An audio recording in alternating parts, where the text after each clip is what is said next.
Photoshop භාවිතයෙන් cover page එකක් නිර්මාණය කරගන්න හැටි තමයි අද දවසේ මම කියලා දෙන්න යන්නේ. මේක ඉතාමත් සරල cover page එකක් තමයි මම නිර්මාණය කරන්නේ. මම ඒ සඳහා Photoshop මුදුකාංගි විවෘත කරගන්නවා. මම නිර්මාණය කරගන්න යන්නේ මෙන්න මේ වගේ පිට කවරයක්. මේ නිර්මාණය කරලා තියෙන පිට කවරය තමයි මම නිර්මාණය කරන්න යන්නේ. හරි. එහෙමනම් මට මුලින්ම අවශ්‍යයි මේ පිට කවරේ ප්‍රමාණය කොලයක්. ඒ සඳහා මම යනවා ෆයිල් කියන තැනට යනවා new කියන තැනට යනවා. මෙතනදී මම තෝරගන්නවා A3 කොලයක්. A3 කොලයක් තෝරගන්න මම යනවා මෙතන print කියන තැනට ගිහිල්ලා ඉවරලා මෙතනින් තෝරගන්න A3 කියන ප්‍රමාණය. මට මේ කොලේ ඕනේ දික් අතට නෙමෙයි හරස් අතට. ඒ කියන්නේ landscape කොලයක් තමයි මට ඕනේ. මේ landscape කොලයක් ගන්න මට පුළුවන්කම තියෙන මේ දකුණු අත පැත්තේදී මෙතන orientation කියන තැනින් මේ landscape කියන තෝරගන්න. ඒත් එක්කම මෙතන resolution එක තියෙනවා resolution එක 300ක් මම තියා ගන්නවා. ඒ වගේම color mode එක මම තෝරගන්නවා CMYK විදිහට. මෙතන settings ටික මේ ප්‍රමාණවත් ඊළඟ මම create කියන බටන් එක press කරනවා. දැන් අපට හම්බ වෙනවා මෙන්න මේ වගේ කොලයක්. දැන් මට අවශ්‍යයි මේ කොලේ හරියටම දෙකට මැදින් වෙන් කරගන්න. ඒ සඳහා මම යනවා marquee tool එකට. marquee tool එකට ගිහලා මම මේ ටික select කරගන්නවා. select කරගෙන මම control එකත් එක්ක T අකුර control T මෙන්න මේ කියන press කරාට පස්සේ අපිට දැක් ගන්න පුළුවන් මෙන්න මේ විදිහට. දැන් මට පුළුවන් මේ කොලේ හරියටම දෙකට මැදින් බෙදා ගන්න මෙන්න මේ කියන සලකුණ භාවිතා කරලා. ඒ සඳහා මම යනවා ruler එක ගාවට යනවා. ruler එක ගාවට ගිහිල්ලා මම මේකේ ruler එක උඩ click කරලා මේ විදිහට ඇදගෙන එනවා. මෙන්න මම කොලේ දෙකට බෙදා ගත්තා. දැන් මම මේක ඉවත් වෙන්න අවශ්‍යයි මේ select වෙච්ච එක. මම ඉස්සර පැත්තට click කරන්න. එහෙම නැත්නම් මම මෙතන පුළුවන් move tool එක click කරන්න. ඒකල මේ select වෙලා තියෙනවනේ. මේ select වෙලා තියෙන එක අයින් කරගන්න control එකත් එක්ක D press කරාට පස්සේ අර select වෙච්ච එක අයින් වෙලා තියෙනවා. දැන් මට ඊළඟට අවශ්‍යකම තියෙනවා මේ මෙතෙන්ට image එකක් දාගන්න. image එකක් දාගන්න මට පුළුවන් ක්‍රම කීපයක් තියෙනවා. එතනදී මම කරන්නේ මම මුලින්ම මම මේක minimize කරගන්න. මෙන්න image එකක් තියෙනවා. මේ image එක මම drag කරගෙන ගිහිල්ලා අදාළ ස්ථානයේ drop කරනවා. මෙන්න මට මේ විදිහට ගන්න පුළුවන්කම තියෙනවා. මම මේ පැත්ත click කරගන්න. එතකොට අපිට image එක මේ විදිහට බලා ගන්න පුළුවන්. ඊළඟට ඔයාලා දැක්ක ඉස්සල් එකේදී තියෙනවා මෙන්න මේ විදිහට අර්ධ වෘත්තයක් තියෙනවානේ. මේකත් ලබා ගන්න පුළුවන් ක්‍රම ගොඩක් තියෙනවා. දැන් මම ලේසියට මම මෙතන පල්ලෙහා මේ tool box එකේ පල්ලෙහා තියෙන මෙතන ellipse tool එක තියෙනවා. මේ ellipse tool එක මම තෝරගෙන මේ විදිහට ඇඳ ගන්නවා. හරි. මේක මට කලයක තෝරගන්නත් පුළුවන්. කලයක තෝරගන්න මට පුළුවන්කම තියෙනවා මේකේ properties වලට ගිහිල්ලා. ඒ කියන්නේ එහෙමත් නැත්නම් අපිට පුළුවන් මේක උඩ ක්ලික් කරාට පස්සේ මේක කලර් එකක් දෙන්න.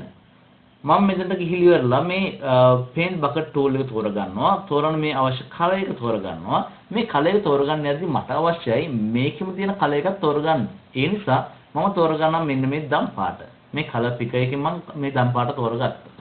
ඒකල මම okay කරගත්තා. okay කරලා ඉවරලා මේකට මම කලර් එක ඇතුළත් කරන්නයි යන්නේ. මම ඊට පස්සේ මේ විදිහට කලර් එක ඇතුළත් කරගත්තා. මේක ප්‍රමාණය විශාල කරගන්න ඕන නම් control T press කරලා මට පුළුවන් මේක transform tool එක open කරගන්න. ඊළඟ මම මේ විදිහට හදා ගන්නවා. ඊළඟට මට ඕන මේකේ දිග තව ටිකක් වැඩි කරගන්න අවශ්‍ය නැහැ control T press කරනවා. ඊළඟට මට පුළුවන්කම තියෙනවා මේ මෙතනින් shift button එක press කරාම මේක විචාල කරගන්න. ඊළඟට මම කලින් සකස් කරපු පිටකවරට යන්න. ඔයාලට පේන උඩින්ම මෙන්න මේ විදිහට පුංචි කොටසක් තියෙනවා. මේක නිර්මාණය කරගන්න හැටි තමයි මම ඊළඟ කියන්නේ. ඒ සඳහා මම මුලින්ම කරන්නේ මම marquee tool එක තෝරගන්නවා. marquee tool එකෙන් මම මේ විදිහට කොටසක් තෝරගත්තා. තෝරගෙන මෙතනට මම අලුත් layer එකක් add කරගන්නවා. මේ අලුත් layer එක add කරගන්න මම මේ දකුණු පැත්තේ පල්ලෙහාට ගියාට පස්සේ මෙතනින් පුළුවන්කම තියෙන අලුත් layer add කරගන්න මම මෙතනින් අලුත් layer එකක් add කරගත්තා. එතකොට මේ layer එකට මම කලර් එකක් දානවා. මෙන්න මම මේ පාට තෝරගන්නවා. මේ පාටමයි මට අවශ්‍ය. ඒ නිසා මම මේ විදිහට වර්ණය දානවා. ඊළඟට ඔයාලා පේනවා මේකේ පුංචි වෙනසක් මෙතන තියෙනවා. මේ විදිහට වෙනස්කම කරගන්න, ඒ කියන්නේ තනි කලර් එකක් නෙමෙයි තියෙන්නේ පුංචි රටාවකුත් ඔයාලට පේන්න ඕනේ. මම ඊළඟට තෝරගන්නම් මේ layer එක තෝරගන්නවා. තෝරගෙන මේ ෆිල්ටර් කියන තැනට ගිහිල්ලා එතන තියෙන මේ ස්ටයිලිෂ් කියන තැනක් එතන මම ස්ටයිලිෂ් කියන තැනින් එක්ස්ට්‍රූඩ් කියන එක තෝරගන්නවා. එතකොට අහනවා මේක බ්ලොක්ස් විදිහටද මේක වෙනස් වෙන්න ඕනේ එහෙම නැත්නම් පිරමිඩ්ස් විදිහටද? ඒ කියන්නේ ත්‍රිකෝණාකාර හැඩයටද වෙනස් වෙන්න ඕනේ කියලා අහනවා. මම මෙතන මේ බ්ලොක්ස් කියන එක තෝරගන්නම්. තෝරගෙන ඉවර වෙලා මම ඕකේ දෙන්නම්. දැන් ඔයාලට පේනවා මේකේ හැඩය පොඩ්ඩක් වෙනස් වුණා. මේ බලන්න රටාවක් ආවා. දැන් මට අවශ්‍යකම තියෙනවා මෙන්න මේකෙදි මෙන්න මේ හරියටත්. ඒ කියන්නේ ඔයාලට පේනවා මෙන්න මේ විදිහට වෙනස් වෙන්න එපේ. ඒ සඳහා මම යනවා eraser tool එකට. eraser tool එකට ගිහිල්ලා මම brush එකක් තෝරගන්නවා. brush එක මම මෙතනදී පුළුවන් උඩින් වල පුළුවන් brush එක තෝරගන්න. මම මෙතන brush වර්ග අතරින් කැමති brush එකක් තෝරගෙන මම මේ brush එක තෝරගන්නවා. හරි. මේ brush එක තෝරගෙන මම size එකත් වැඩි කරගන්නවා. මේ වගේ ප්‍රමාණයට වැඩි කරගත්තා. වැඩි කරගෙන ඉවර වෙලා මම කරන දේ තමයි මෙන්න මේ කොටස මම පොඩ්ඩක් මේ විදිහට වර්ණ ගන්නවා. මේ කොටස මම මෙහෙම මකාගෙන යනවා.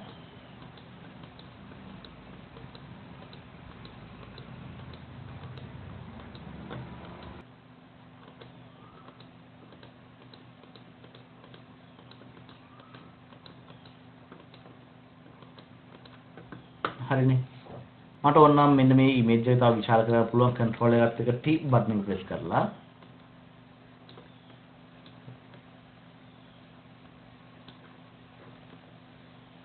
end කරගන්න. දැන් මට පුළුවන් උඩින්ම ඔයාලට පේනවා මෙතන තොරතුරු හා සංනිවේද තාක්ෂණය කියලා තියෙනවා. මම type කරගන්න මේ විදිහටම මම මෙතන text tool එකට ගිහිල්ලා නැත්නම් type tool එකට ගිහිල්ලා මම මේ click කරනවා. ක්ලික් කරගෙන මගේ ෆොන්ට් එක තෝරගන්නවා. මම මේ ෆොන්ට් එක තෝරන දේ Astro 11 කියන එක. මම මේක තෝරගෙන ටයිප් කරගන්නවා තොරතුරු හා සංනිවේද තාක්ෂණය.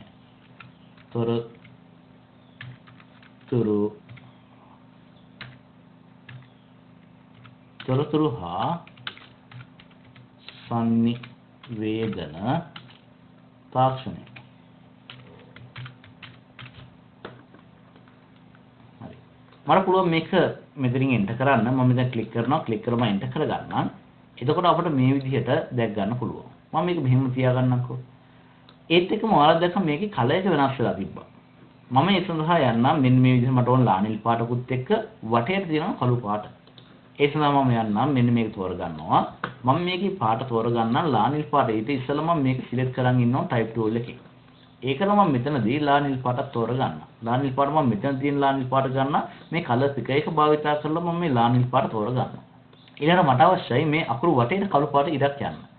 ඒ සඳහා මම කරන දේ තමයි මම මේක type tool එකකින් ඉවත් කරගත්තා. ඊළඟට ඔයාලට පේනවා මේ layer palette එකේ තියෙනවා මේ T අකුර. ඒ කියන්නේ අපි දැන් type කරපු අකුරු තමයි මේ පේන්නේ. මේකට මම දෙපාරක් ක්ලික් කරනවා. මේ ක්ලික් කරාට පස්සේ ඔයාලට පේනවා මේ layer style කියලා තැනක් ඇවිල්ලා තියෙනවා. මම මෙතන stroke කියන එක තෝරගන්නවා. stroke. තෝරගෙන ඉවරලා මට පුළුවන්කම තියෙනවා මේකේ වටේට එන්න ඕන කලර් එක තෝරගන්න. මෙන්න කලර් එක මම කළු පාටම තියා ගන්නවා. ඕකේ කරනවා. ඒ වගේම මේකේ තියෙන බෝඩ් එකේ ප්‍රමාණය අපිට පුළුවන් වෙනස් කරන්න. මේ size 10 කිව්වොත් මේ විදිහට. size 20ක් විතර આવොත් නැත්නම් 100ක් આવොත් ඔය විදිහට. මම මේක අඩු කරගන්නම්. මට මේකේ size එක සාමාන්‍ය 10ක් තිබ්බනම් ඇති කියලා හිතනවා. මම ඕකේ කරන්නම්. හරි. මෙන්න දැන් මේ හදාගත්ත එක මට මේ විදිහට තියාගන්න පුළුවන්. දැන් ඔයාලට පේනවා මේ අකුරු ටික මෙතනට යද්දී මේ අකුරු ටික පේන්නේ නැතුව යනවා. ඒ කියන්නේ එහෙමනම් මේ හදාගත්ත මෙතන මේ දම්පාර ලේයර් එකට උඩින් තමයි මේ අකුරු ටික තියෙන්න ඕනේ. දැන් අපි ලේයර් පැලට් එකට ගිහිල්ලා බලද්දී පේනවා මේ අපි අකුරු ටයිප් කරලා තියෙන මෙතන. හැබැයි දම්පාටින් මේ තියෙන කොටස් තියෙන උඩින්. ඒ නිසා මම මෙතනින් ක්ලික් කරගෙන උඩට ඇදගෙන යනවා. දැන් ඔන්න අපිට පුළුවන්කම තියෙනවා මේක අවශ්‍ය තැනට ගිහින් දාගත්තාම මේකට උඩින් පේන විදිහට සකස් කරගන්න. හරි. එහෙනම් දැන් මට ඕනේ පාඩමේ මාතෘකාව ටයිප් කරන්න. ඒ සඳහා මම ආපහු type tool එකට යනවා. මෙතනින් මම ක්ලික් කරගන්නවා. මම තෝරගන්නවා වෙන ෆොන්ට් එකක්. මම තෝරගන්නම් මෙතන for your month කියන ෆොන්ට් එක. මම ලියන්නම් බහුමාධ්‍ය තාක්ෂණය සහිත බහුමාධ්‍ය තාක්ෂණය සහිත වෙබ් අඩවි නිර්මාණය.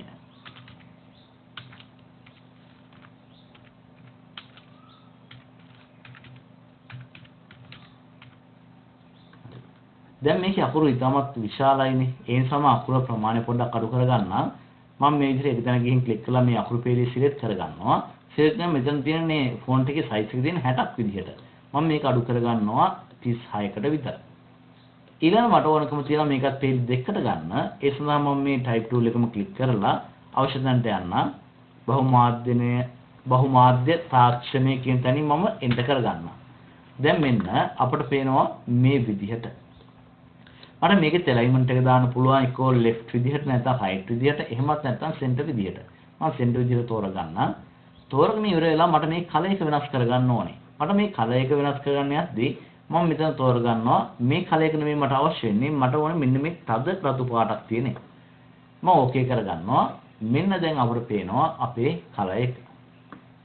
ඊළඟ මට ඕනේ ආපහු මගේ නම type කරගන්න. මගේ නම type කරාම මම ආපහු මෙතන type tool එක තෝරගෙන ක්ලික් කරනවා. ක්ලික් කරන මම ෆොන්ට් එකක් තෝරගන්නවා. මට ඕනේ ෆොන්ට් එක ආපහු මේ Astro කියන එක මම තෝරගන්නවා මේ විදිහට මම type කරනවා.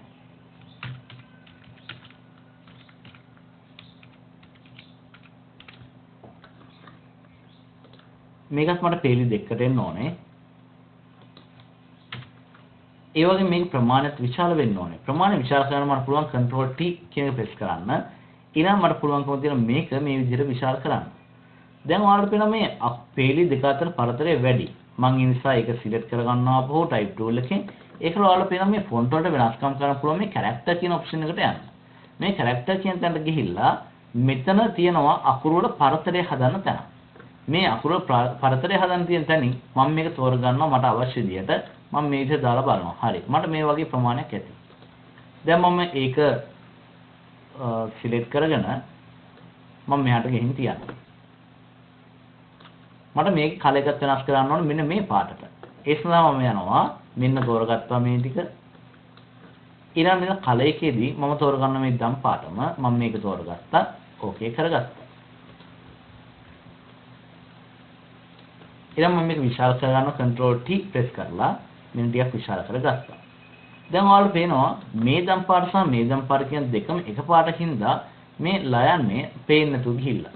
ඒ නිසා මම කරන දේ තමයි මේක උඩ මේ type කියන layer එක උඩ මම මේ layer එක උඩ double click කරනවා. ඊළඟට stroke කියන තැනට යනවා. මේ stroke එකේදී මම තෝරගන්න සුදු පාට. ඒක size එකේ විදිහම තියලා මම okay කරගන්නවා. දැන් අපිට බැලුවොත් එහෙනම් මේක අරන් ඇවිල්ලා මෙන්න නම වටේට සුදු පාටින් බෝල්ඩර් ඇවිල්ලා තියෙනවා. මේකත් මම දැන් මෙහාට ගියාට පස්සේ ඔයාලට පේනවා මේ ඇඳලා තියෙන shape එකෙන් පිටිපස්සේ තමයි මේක තියෙන්නේ. ඒක උඩට ගන්න මම මේක ක්ලික් කරගෙන මේ උඩට ගෙනියනවා. දැන් මම ඔයාලට බලා ගන්න පුළුවන් මේ නම තියෙන්නේ මේ shape එකට වඩා උඩින්. හරි. ඊළඟට මට අවශ්‍යයි මේ පැත්තත් හිස්ව තියෙන නිසා මේ පැත්තටත් මෙන්න මේ විදිහට හදාගන්න. ඒ සඳහා මම කරන දේ තමයි මම ආපහු යනවා image එකක් දාගන්නවා. මම image එකක් තියනවා මෙතන මේ image එක මම තෝරගන්නවා. තෝරගෙන මම ඇදගෙන ඇවිල්ලා දානවා මෙතෙන්ට. ප්‍රමාණය ඉතාමත් විශාලයි. මම කුඩා කරගන්නවා මේ විදිහට. අවශ්‍ය තැනට මම ගිහින් තියාගන්නවා.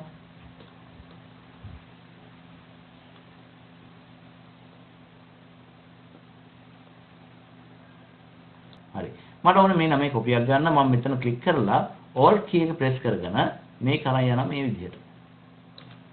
මට ඕනේ මේ කළු පාටින් පෙන්වන්න. ඒ නිසා මම මේකේ වර්ණය කළු කරගන්නවා. මෙන්න මම තෝරගත්ත කළු පාට වර්ණය. ඕකේ කරා. ඒ වගේම මට size එකත් මේක වැඩි. control T ගහලා මම size එක අඩු කරගන්නවා.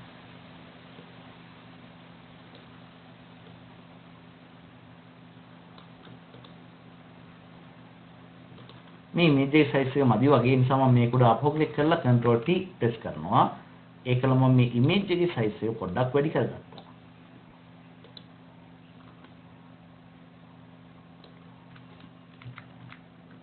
දැන් හදාගත්ත image එකයි ඒ වගේම කලින් හදාගත්ත image එකයි මේ විදිහට තියෙන්නේ.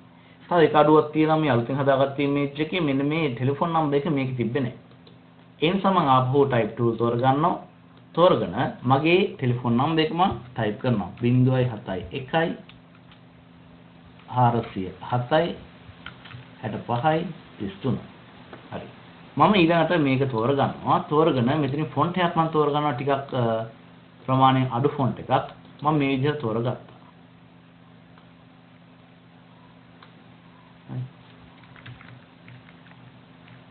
ඊළඟට මට මේකෙම කොපියක් ගන්න ඕනේ. මම Alt බටන් එකත් එක්ක මේක ප්‍රෙස් කරගෙන ඇදගෙන එනවා. දැන් මට අවශ්‍යයි මෙන්න මේ කියන ටෙලිෆෝන් නම්බර් එක මෙතනින් තියාගන්න. මම මේක ඩ්‍රැග් කරන් ඇවිල්ලා මෙතනින් තියනවා. අපි මේ විදිහට තමයි කවර් පේජ් එක නිර්මාණය කරේ. මෙතනදී අපිට පුළුවන් මේක සේව් කරගන්න. සේව් කරද්දී මම ෆයිල් කියන තැනට යනවා. සේව් කියන එක ක්ලික් කරනවා. මෙතනින් අපෙන් අහනවා මම මේක ක්ලවුඩ් එකේ සේව් කරනවද එහෙමත් නැත්නම් කම්පියුටරේ සේව් කරනවද කියලා. මම කම්පියුටර් එක ඇතුලේ සේව් කරන්න යනවා. මෙතනින් මට පුළුවන්කම තියෙනවා කැමති නමක් ලබා දෙන්න.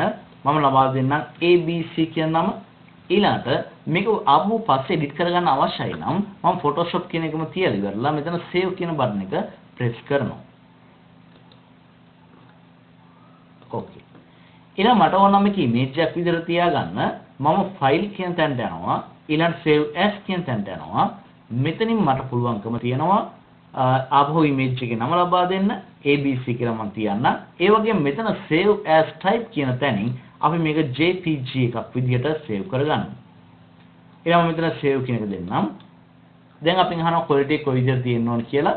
මේ quality එක වැඩි කරගන්න පුළුවන් අපිට මේ පැත්තෙන්. ඊළඟ quality එක අඩු කරගන්න පුළුවන් මේ විදිහට ගිහිල්ලා. මම සාමාන්‍ය quality එක මේ විදිහට තියලා ඉවරලා මම okay කරන්නම්. okay කරාට පස්සේ අපිට මේ image එක save කරගන්න පුළුවන්.